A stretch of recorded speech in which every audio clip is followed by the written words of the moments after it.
네, 안녕하세요. 뉴욕지입니다. 서울주입니다. 오늘 토픽은 저희 주 전문 분야인 그렇습니다. 부동산 PF에 대해서 조금 얘기를 해볼까 합니다. 그래서 저희 작업복도 입고 왔죠. 네. 뭐 증권사뿐만 아니라 한국 직장인들이 가장 애용하는 경량 패딩이죠. 저희랑 또 뉴욕은 다르더라고요. 다르죠. 파라고니아 조끼이고요. 뉴욕에서는 이거를 파라구치라고 합니다. 저희는 뭐 유니클로랑 이제 다양하게 나오거든요. 지오지아라든지. 근데 네. 뭐 다 헛소리고요. 네네. 결국엔 작업복입니다. 사실 부동산 PF 쪽도 그렇죠. 지금 엄청 추운 것 같아요. 오늘 뉴스에도 지금 한국에 공동주택으로 PF가 된 게 5개밖에 없다라고 이제 1분기에 그렇게 뉴스에 나오더라고요. 네. 지금 쉽지 않은 환경인 것 같습니다. 물론 뭐 접수되는 딜은 많이 있는데 금융권에서 돈을 결국에는 우리가 돈 쏴드릴게요 하는 그런 이제 공급이 있어야 되는데 심사를 통해서 요건이 충족이 되면은 결국에는 이제 인출이 가능한데 지금 그게 쉽게 이루어지지 않고 있습니다. 지금 많은 사업장들이 고전을 면치 못하고 있는 것 같아요. 사실 PF에서 지금 가장 큰 문제는 제가 봤을 때는 원가인 것 같아요. 네. 저희는 이제 평당의 개념이 너무 익숙하다 보니까 평당으로 설명을 드리는데 건축공사비가 순수하게 한 600만 원 정도가 나와요. 그리고 금융비용이 넣으면은 이제 뭐 700만 원, 800만 원까지 가고 정말 토지가 정말 공짜라고 해도 1100에서 1200만 원 정도의 원가가 형성이 되는데 지금 현재 지방에서는 1000만 원이 안 되는 곳들도 많죠. 사실상 신규 분양은 거의 이제 불가능한 시점에 왔다라고 저는 이제 보고 있거든요.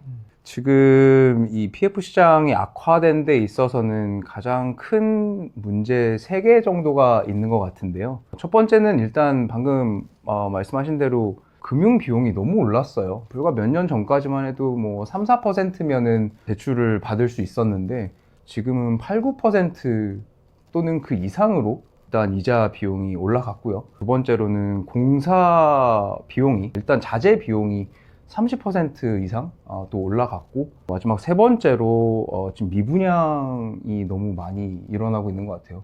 결국에는 사람들이 뭔가 아파트 같은 거를 분양을 받으려면 다 현금으로 살 수는 없으니까 그들도 대출을 받아야 되는데 이자가 비용이 너무 높아져 버리니까 미분양 사태로 이어지게 되는 것 같아요. 저는 또 개인적으로는 지식산업센터를 몇 개 이제 보유를 하고 있는데 네.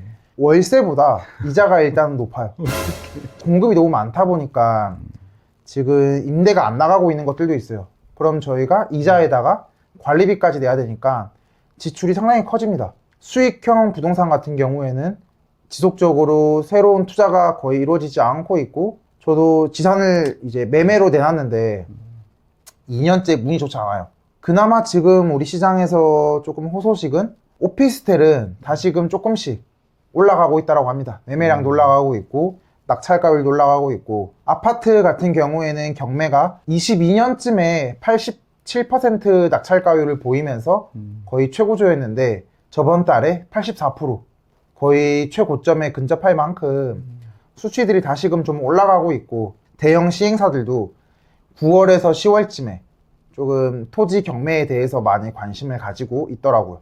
일반적인 대중들은 뭐 아파트, 뭐 지식산업센터, 뭐 오피스텔 이런 쪽에 대한 관심들이 있고 상업용 부동산 쪽을 전문적으로 다루는 사람들 입장에서는 또 하나 엄청 큰 관심이자 비용이 들어가는 또 섹터 중 하나가 이제 물류센터가 될 수 있을 것 같은데요. 물류센터가 거의 지난 10년 이상 엄청나게 큰 호황이었었던 것 같아요.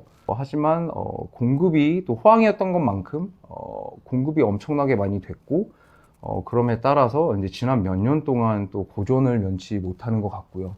멀쩡히 잘 지어놓은 물류 창고가 지금 빈 상태로 뭐 6개월, 1년, 또 심한 경우에는 1년 이상을 그냥 공실 상태로 쭉 유지가 돼버리고 이렇게 되니까는 이제는 이 사업주들이 힘든 거는 물론이고 더 나아가서 이 사업주들한테 대출을 해준 금융기관들까지도 조금씩 더 문제가 심화되고 있는 상황이 또 되고 있는 상태라.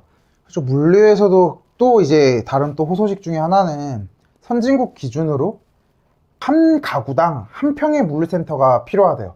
근데 아직까지 한국은 그 기준에는 미치지 못했기 때문에 지금의 이런 어려운 시장이 조금 극복이 되면 새로운 시장을 맞이할 수 있지 않을까. 시청자분들이 결국에 정말 저희 업계 사람들도 있을 거고 혹은 일반인 분들도 있을 건데 가장 궁금해하는 거는 집값일 것 같아요. 네. 지금 저희가 인플레로 인해서 모든 가격이 다 오르고 있잖아요. 네. 이제 밥값도 뭐 여의도 기준으로는 1인분에 기본 12,300원 상한 것 같아요. 유일하게 자산 가치만 떨어지고 있단 말이에요. 한 번 오른 건축 공사비는 떨어지기가 쉽지 않은 게 노무비가 차지하고 있는 비율들이 있고 그러면 자재비가 떨어질 수 있지 않냐. 근데 그것도 크리티컬하긴 어려워요.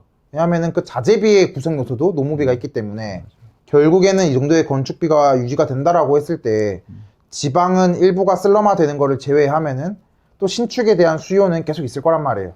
이 공급이 절벽이 되고 어느 순간 우리의 벌이가 좀 나아지고 지금의 가격 수준이 맞다라고 생각이 됐을 때는 한 방에 튀어오르는 순간이 발생을 할 거거든요. 그러니까 지금 보유하고 있으신 분들은 내 현금 흐름이 너무 큰 지장이 없다. 저는 아직까지는 계속 보유하는 게 더 맞다라고 생각을 하고 있고 근데 지금 다양한 정책들이 나오면서 1주택자인 경우에 뭐 공무원 부부 기준으로 특례보금자리나 이런 거를 쓰면은 1.5%의 대출이 가능하더라고요. 비트코인 이렇게 다시 오를지 몰랐잖아요.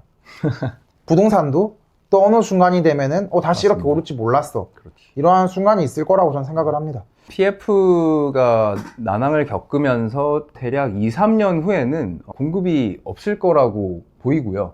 공급이 없다는 거는 아파트 기준으로 하면 신축 아파트가 없을 거라는 거고 그렇게 되면 글쎄요 지은 지 5년 정도 된 아파트가 아마 2, 3년 후에는 신축이라고 사람들이 부를 거고 그렇게 되면은 결국에 부동산은 다 사이클을 타는데 다시 부동산 업사이클이 시작되지 네. 않을까 그렇게 생각하고 있습니다. 그 전에 그래도 네네. 시청자 여러분들 우리 힘내시고요.